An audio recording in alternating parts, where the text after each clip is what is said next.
When my Aunt Vivian stepped up to the free throw line at age 67 with the entire gymnasium laughing at her, nobody knew they were about to witness the shot that would reveal a secret she'd kept hidden for 43 years. I'm Jordan Phillips, and I've been a sports journalist for the Denver Post for 8 years. I've covered Super Bowl victories, NBA playoff games, and Olympic trials. I've interviewed Hall of Famers and watched record-breaking performances that made headlines around the world. But nothing I've ever witnessed in professional sports comes close to what happened that Tuesday evening at Roosevelt Community Center, when the woman who practically raised me showed 300 people what it looks like when someone stops hiding who they really are. Vivian Phillips Chen wasn't supposed to be the hero of this story. At 67, she was supposed to be the gentle elementary school teacher sitting quietly in the bleachers, cheering for the annual charity basketball game between parents and teachers while knitting scarves for her students. She was supposed to be the woman who brought homemade cookies to every school event, who remembered every child's birthday, who stayed late to help struggling readers and never asked for recognition. She was my father's younger sister, but she'd been so much more than an aunt to me. When my parents divorced when I was 12 and Dad was traveling constantly for work, I spent every summer and most weekends at Vivian's house. She had 4 kids of her own, my cousins Rita, Danny, Mike, and little Tessa. But somehow, she made room for one more. While other adults in my life were too busy or too stressed to really listen, Vivian would sit at her kitchen table every evening helping with homework, mediating sibling fights, and making sure everyone felt heard and valued. She was the kind of person who deflected every compliment and redirected every conversation away from herself. When I'd try to thank her for taking me in during those chaotic years, she'd wave me off with a laugh. "Jordan, honey, family takes care of family. That's not something you get thanked for, that's just what you do." Even as an adult, our weekly coffee meetings followed the same pattern. She'd ask detailed questions about my articles, my career, my dating life. But the moment I'd try to turn the conversation to her own accomplishments or experiences, she'd find a way to change the subject. I knew she'd been widowed young, that she'd raised 4 kids as a single mother while working full-time as a teacher. But the details of her life before motherhood remained mysteriously vague. "What were you like in college, Aunt Viv?" I'd ask sometimes.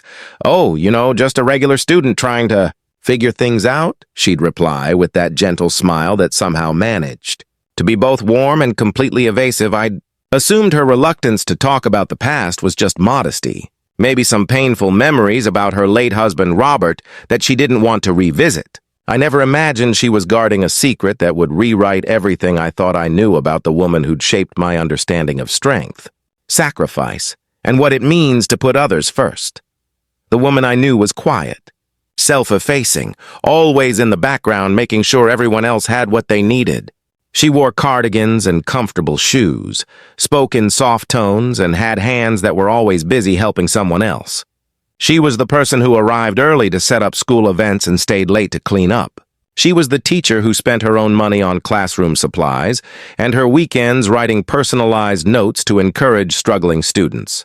But that Tuesday night in the Roosevelt Community Center, gymnasium, with the scoreboard showing a tie game and 30 seconds left on the clock, I was about to discover that the woman I'd known my entire life had been hiding in plain sight.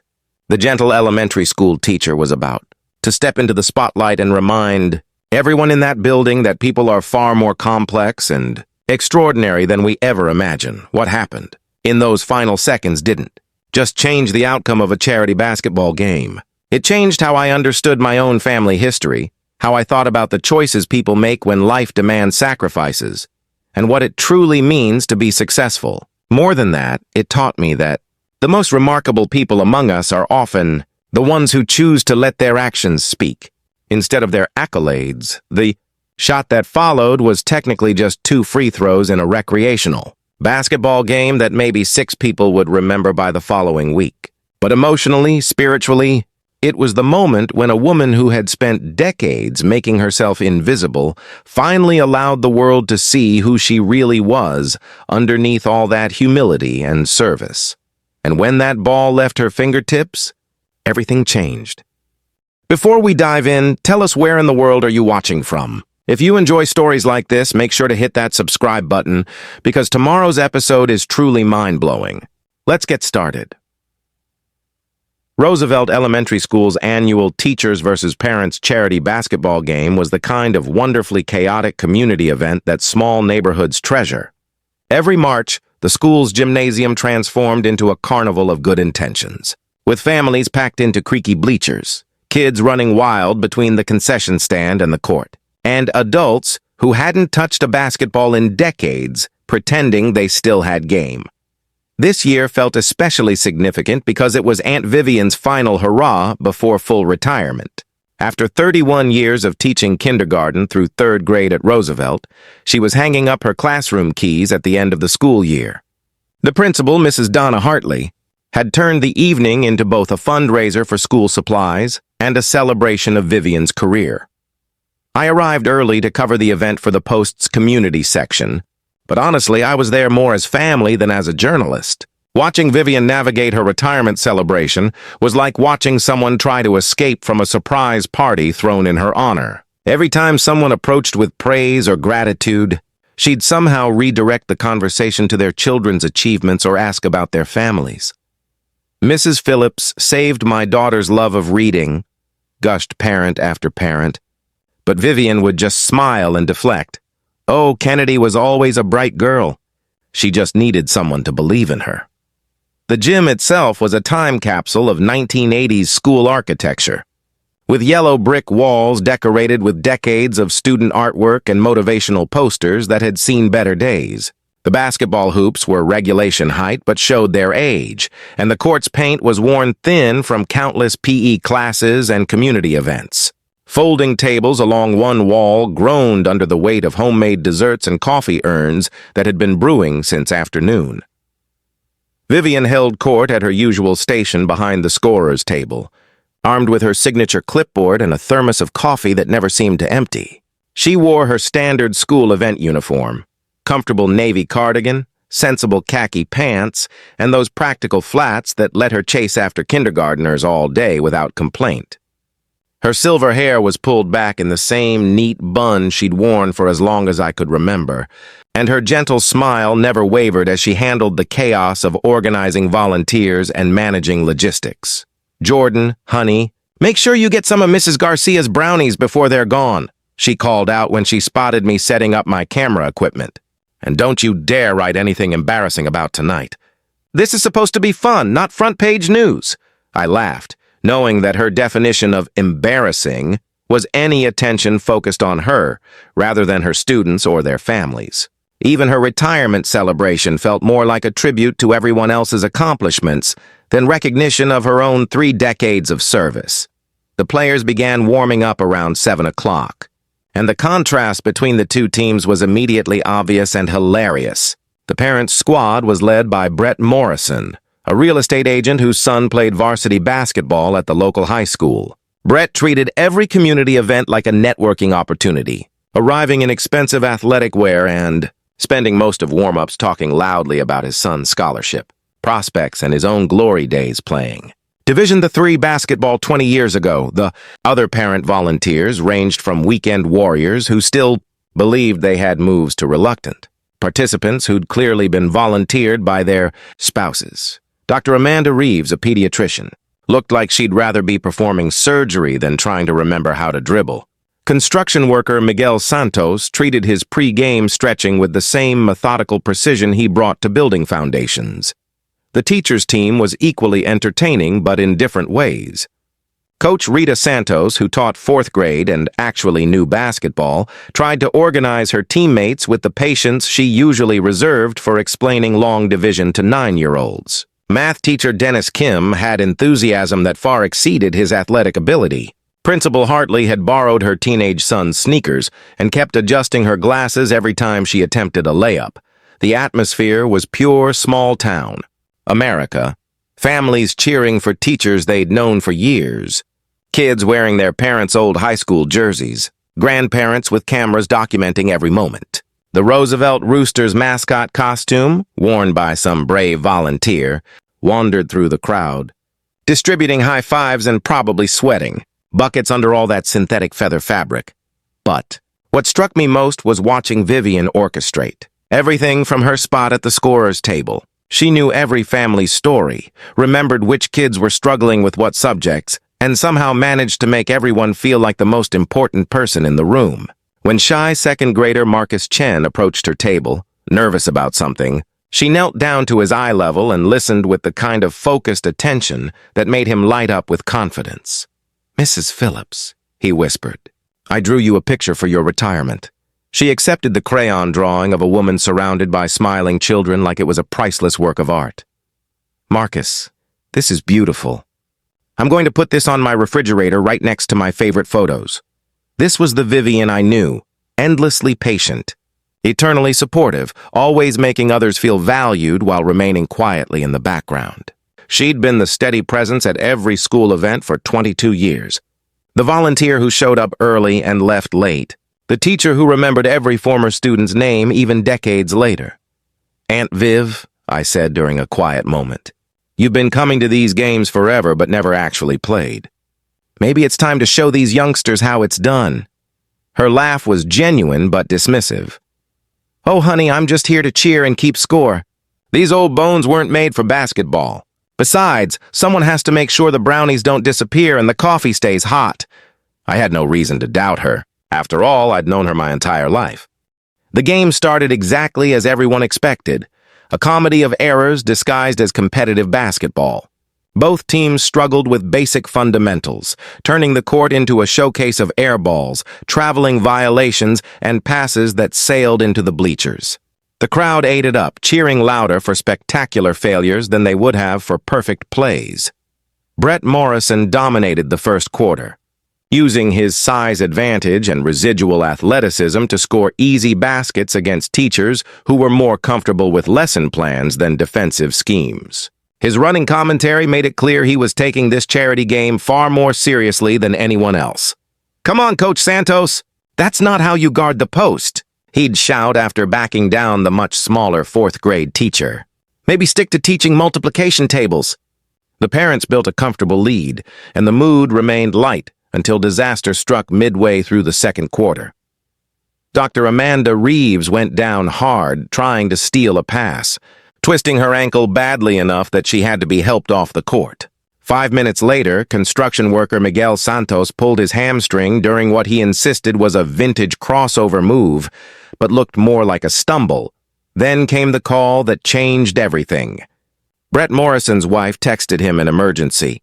Their youngest daughter had fallen off her bike and needed stitches. Despite his obvious reluctance to abandon his moment of glory, family obligations forced him off the court. Principal Hartley surveyed the dwindling parent roster with growing concern. "We need 3 more players or we'll have to forfeit. Anyone? Parents, older siblings, anyone eligible to play?" The teacher's team wasn't faring much better. They'd started with exactly 5 players, the minimum required, but their strategy of try not to get hurt wasn't working. When Dennis Kim collided with the scorer's table chasing a loose ball, his twisted knee left him hobbling to the sidelines with an ice pack. "This is ridiculous," muttered remaining parent player Jake Peterson, an accountant who'd volunteered reluctantly and was now facing the prospect of playing 4-on-5 basketball against teachers half his age. "Can't we just call it a tie and eat the brownies?" But the teachers refused to accept an easy victory by forfeit. They needed 1 more player to continue, and time was running out on halftime. Coach Rita Santos scanned the crowd desperately, looking for anyone willing to sacrifice their dignity for the cause. "What about you, Mr. Garcia?" she called to a father in the stands. "You played in high school, right?" "That was 25 years ago, and I threw out my back moving furniture last weekend," he replied, patting his lower spine apologetically. The mood shifted from festive to awkward as the reality of the situation became clear. The fundraising goal of $5,000 for classroom supplies hung in the balance, and nobody wanted to be responsible for ending the evening on a disappointing note. That's when 10-year-old Keisha Washington, one of Vivian's former kindergarten students, stood up in the bleachers with the fearless logic that only children possess. "Mrs. Phillips should play," she announced in a voice that carried across the suddenly quiet gymnasium. "She's always telling us to try new things even when we're scared." The suggestion hit the crowd like a punchline to a joke nobody saw coming. Nervous laughter rippled through the bleachers as people turned to look at my aunt, still sitting calmly at the scorer's table in her cardigan and comfortable flats. "Oh, that's perfect," Brett Morrison called out from the sidelines, his competitive frustration finding a new target. "Let's put Grandma in there. This should be entertaining." The mockery gained momentum quickly. "Hope she doesn't break a hip," someone yelled from the parent section. "Maybe she can knit them a basket," added another voice, prompting more cruel laughter.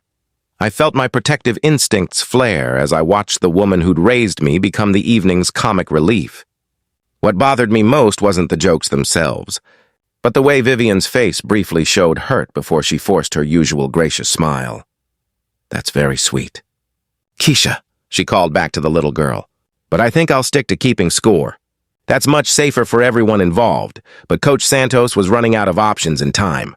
Mrs. Phillips, I know it sounds crazy, but we really do need one more player. Even if you just stand on the court, we can technically continue the game." The gymnasium held its collective breath, waiting for the polite refusal that would end the evening with disappointing forfeit. Parents checked their phones, kids fidgeted in their seats, and teachers resigned themselves to an anticlimactic conclusion to what was supposed to be Vivian's celebration. That's when something shifted in my aunt's expression. The gentle teacher facade hardened into something I'd never seen before, something that made the hair on my arms stand up with anticipation. She stood slowly, her voice cutting through the lingering laughter with quiet authority that silenced every joke. "You know what? I'll play." The silence that followed my aunt's declaration was deafening. 300 people sat frozen in disbelief, processing the image of a 67-year-old elementary school teacher volunteering to play basketball against opponents 30 years younger. Even little Keisha Washington, who'd made the original suggestion, looked shocked that her hero had actually accepted the challenge. Brett Morrison recovered first, his laughter echoing off the gymnasium walls. "Well, this just got interesting. Hope you've got good insurance, Mrs. Phillips." But something was already changing in Vivian's demeanor as she walked toward the court. The hesitant shuffle I'd associated with her gentle teacher persona transformed into purposeful, measured strides. Her shoulders straightened, her chin lifted, and for the first time in my life, I saw my aunt carry herself like someone who belonged in an athletic arena. "Aunt Viv, you really don't have to do this," I called out, my journalist instincts warring with my protective nephew reflexes. The last thing I wanted was to watch her get hurt trying to prove a point to a bunch of adults who should have known better. She paused and turned to me with a smile that held depths I'd never noticed before. "Jordan, honey, sometimes you have to show people who you really are instead of who they think you are." The cryptic response sent a chill down my spine. But before I could ask what she meant, she was bending down to untie her sensible flats. What she revealed underneath stopped every conversation in the building. Her feet were encased in well-worn Converse Chuck Taylors, the classic canvas basketball shoes that looked like they'd seen serious court time. These weren't new purchases or costume props. The scuff marks, the worn soles, the way they molded perfectly to her feet suggested years of regular use. Where did those come from? I whispered to my cousin Rita, who was sitting nearby with her own kids. "I have no idea," she whispered back, her eyes wide with confusion. "I've never seen Mom wear anything but those brown flats to school events." As Vivian removed her navy cardigan, the crowd gasped audibly. Her arms, which I'd always seen covered by long sleeves and loose-fitting teacher clothes, were lean and surprisingly muscled. Her shoulders were broader than anyone had noticed under her conservative wardrobe, and her posture suggested someone comfortable with physical activity in ways that contradicted everything we thought we knew about her. She began stretching with movements that were fluid, practiced and completely at odds with the careful, measured way she usually moved through school events. Her hamstring stretches were deep and confident. Her shoulder rotations showed the kind of flexibility that comes from decades of maintenance, not recent attempts at fitness. "This is getting weird," muttered Jake Peterson, the remaining parent player who was supposed to guard her. "She moves like she actually knows what she's doing." The warm-up period provided glimpses of skill that made my journalist instincts tingle with anticipation. When Coach Santos tossed her a basketball to get a feel for it, Vivian's hands absorbed the pass with perfect form. Her dribbling was controlled and deliberate, alternating hands with the unconscious rhythm of someone who'd spent countless hours perfecting the fundamentals. But it was her practice shots that made everyone stop talking. The ball left her hands with perfect rotation, arcing through the air with the kind of consistent mechanics that spoke of muscle memory built over years, not weeks. 3 shots, 3 swishes.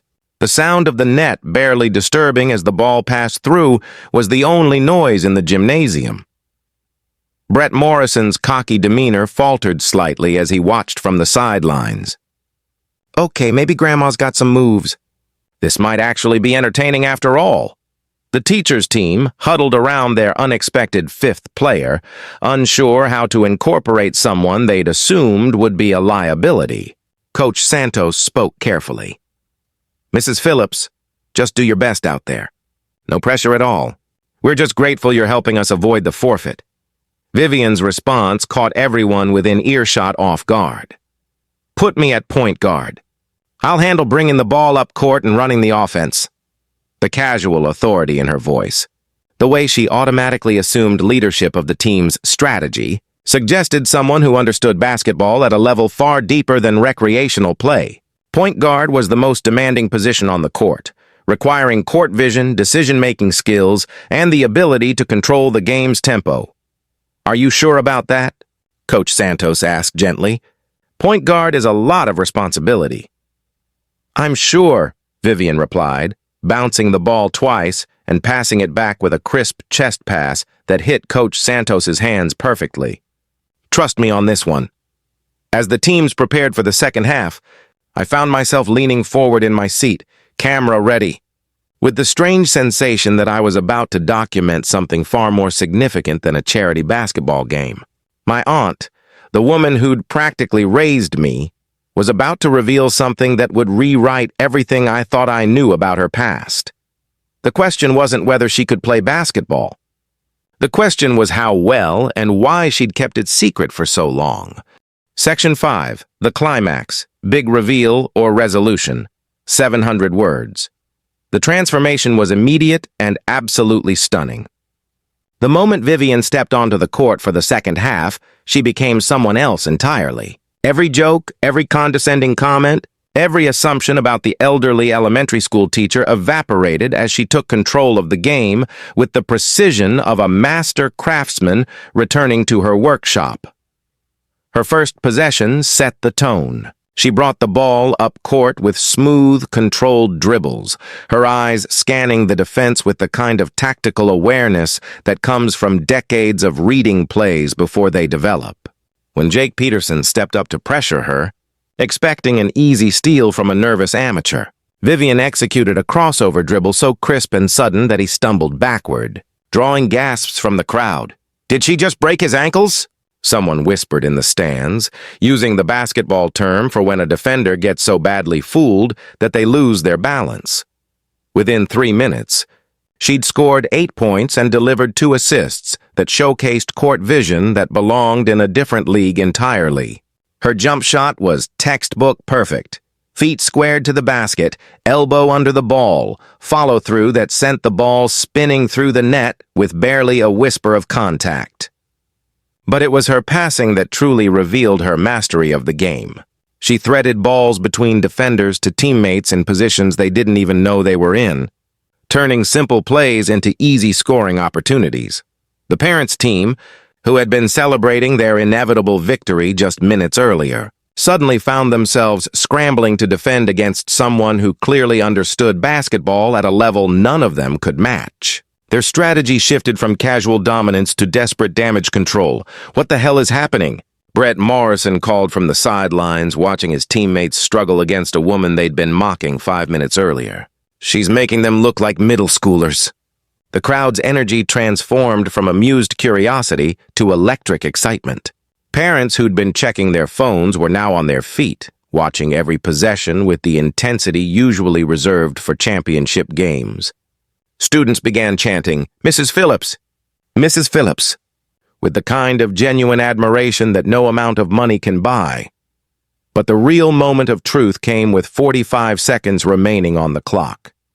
The teachers had closed the gap to within 1 point, 47-46, when Vivian drove toward the basket on what looked like a routine layup attempt. Jake Peterson, desperate to stop her momentum, fouled her hard enough that she stumbled, but still managed to release the shot as she fell. The ball banked softly off the backboard and through the hoop. And one. 3-point play opportunity. As she walked to the free throw line, Brett Morrison made one final attempt at psychological warfare from the sidelines. "No pressure, Grandma.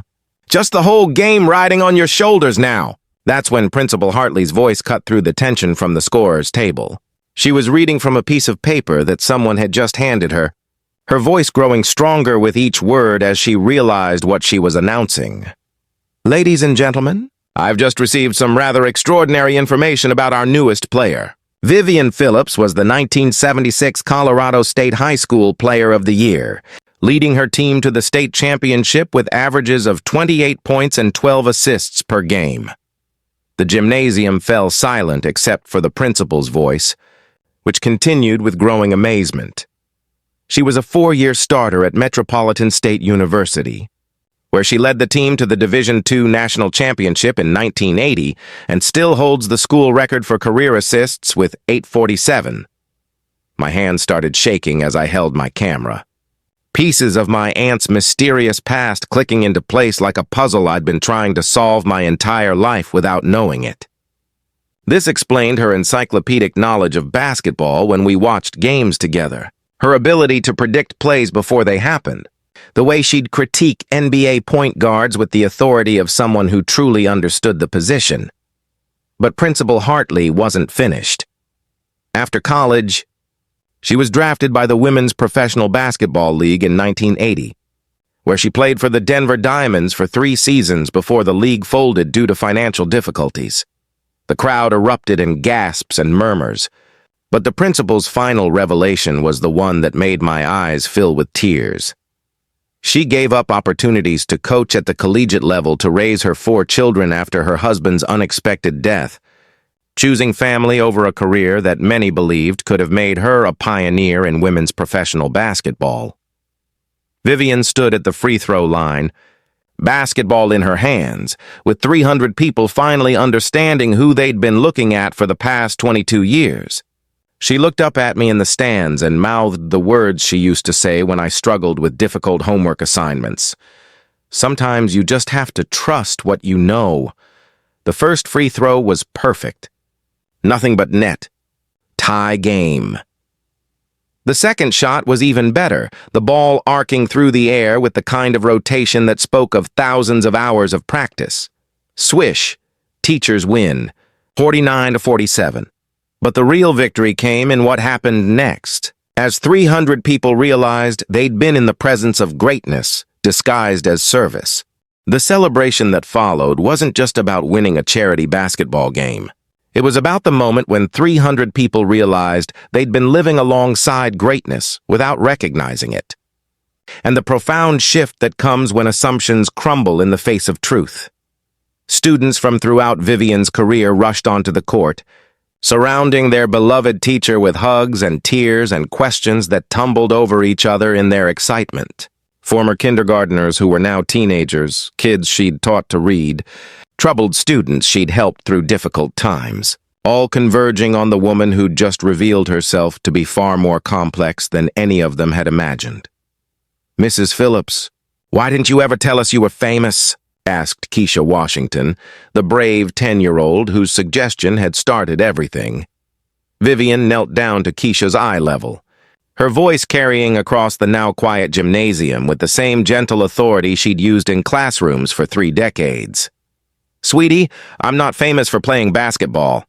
That was just something I used to do. I'm proud because I gotta help kids like you learn that you can be anything you want to be. Teaching children like you is who I am." The response was vintage Vivian, deflecting attention from her athletic achievements to focus on her students' potential.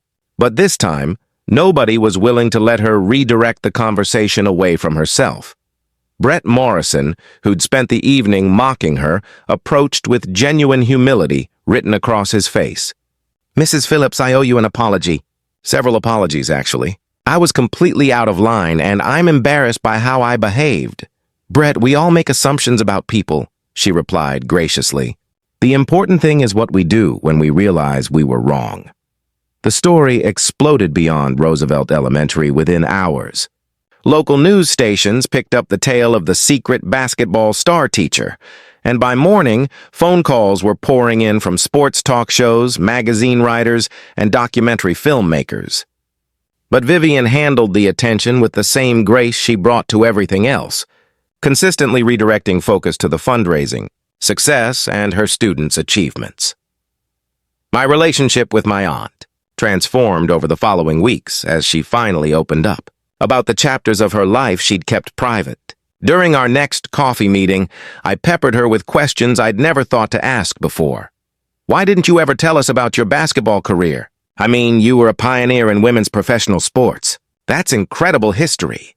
She stirred her coffee thoughtfully, choosing her words with the same care she'd once used to explain complex concepts to third graders. Jordan, when Robert died suddenly and left me with 4 children under the age of 10, I had a choice to make. I could chase coaching opportunities and basketball dreams, or I could be the mother my kids needed every single day. It honestly wasn't even a difficult decision. But didn't you miss it? The competition, the recognition, the chance to be part of something bigger? Her smile was the same one I'd known my entire life, but now I understood the depths of experience and sacrifice behind it. Honey, I got to teach reading to over 800 children during my career. I watched shy kids find their voices, struggling students discover they were brilliant, troubled children learn to believe in themselves. Every single morning for 31 years, I got to help shape the future. How is that not bigger than any basketball achievement?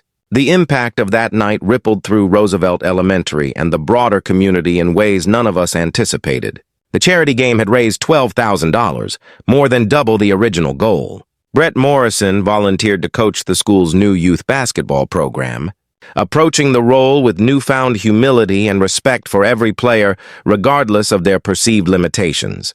Most importantly, students throughout the school began sharing their own hidden talents, dreams, and family stories. Inspired by their teacher's example that extraordinary people come in unexpected packages, the culture of assumptions that had governed social interactions began shifting toward curiosity and deeper listening.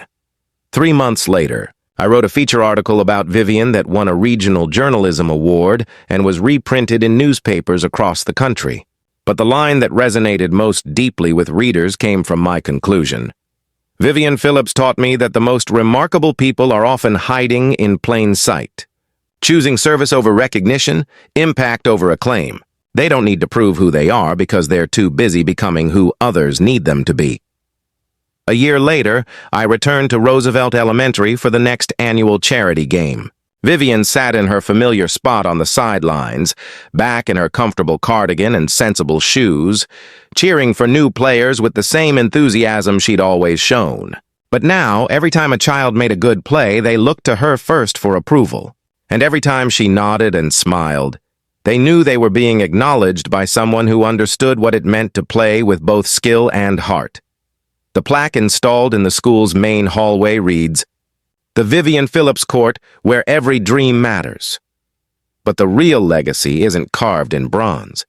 It lives in the hundreds of students who learned that the most profound victories happen when we choose to lift others up rather than elevate ourselves, and that true greatness is measured not by the trophies we win, but by the lives we touch when nobody's keeping score.